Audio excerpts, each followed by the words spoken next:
চশমা museum, a house of world class, জলট্যাক মোড়, বহরমপুর মডার্ন হোটেলের সামনে।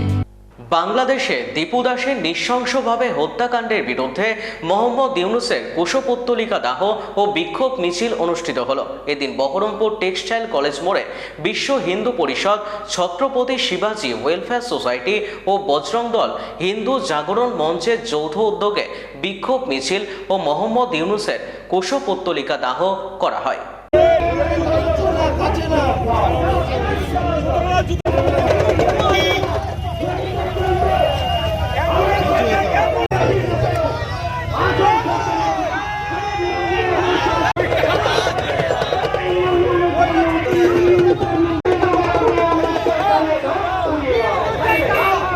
আজকে যেভাবে বাংলাদেশে হিন্দু নিধন চলছে, শুধু দীপু দাসই নয়, এর আগেও আমরা দেখলাম।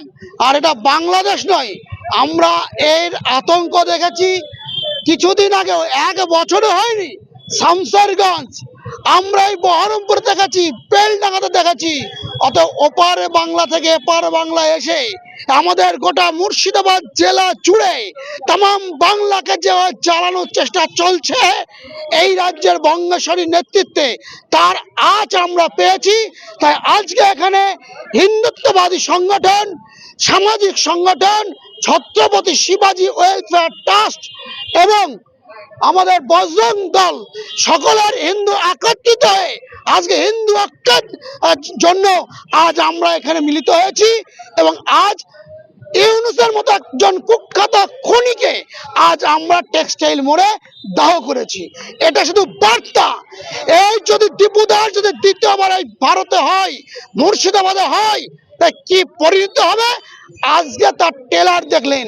বাকি ফিল্ম দেখুন, এই বাংলাদেশে জঘন্যতম অপরাধের জন্য আজকে শুধু এই পশ্চিমবঙ্গ নয়, এই বহরমপুর নয়, গোটা দেশব্যাপী বজরং দল, বিশ্ব হিন্দু পরিষদ বা অন্যান্য সামাজিক হিন্দু সংগঠন আজকে আপনারা দেখেছেন দিল্লি বাংলাদেশ দূতাবাসেও ঘেরাও করেছে, কলকাতাতেও উপ হাই কমিশন ঘেরাও করেছে, সেখানে পুলিশ চরম লাঠিচার্জ করেছে।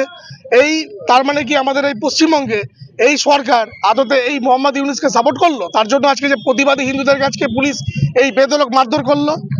আচ্ছা, আর আমরা যে আগামী দিনে চিন্তা ভাবনা করছি যাতে এই পশ্চিমবঙ্গ ভবিষ্যতে পশ্চিম বাংলাদেশ না হয়ে যায়, যাতে এখানকার যে আমাদের হিন্দু সংখ্যাগরিষ্ঠের জন্য যে পশ্চিমবঙ্গকে শ্যামাপ্রসাদ মুখার্জি করেছিলেন, তার জন্য যাতে ভবিষ্যতে আমাদের পশ্চিমবঙ্গে হিন্দুদের ল্যান্ড যদি হিন্দুদের জন্য সেফ থাকে, সেই জন্য আমরা প্রত্যেক হিন্দুকে গ্রামে গ্রামে শহরে শহরে ঐক্যবদ্ধ করব।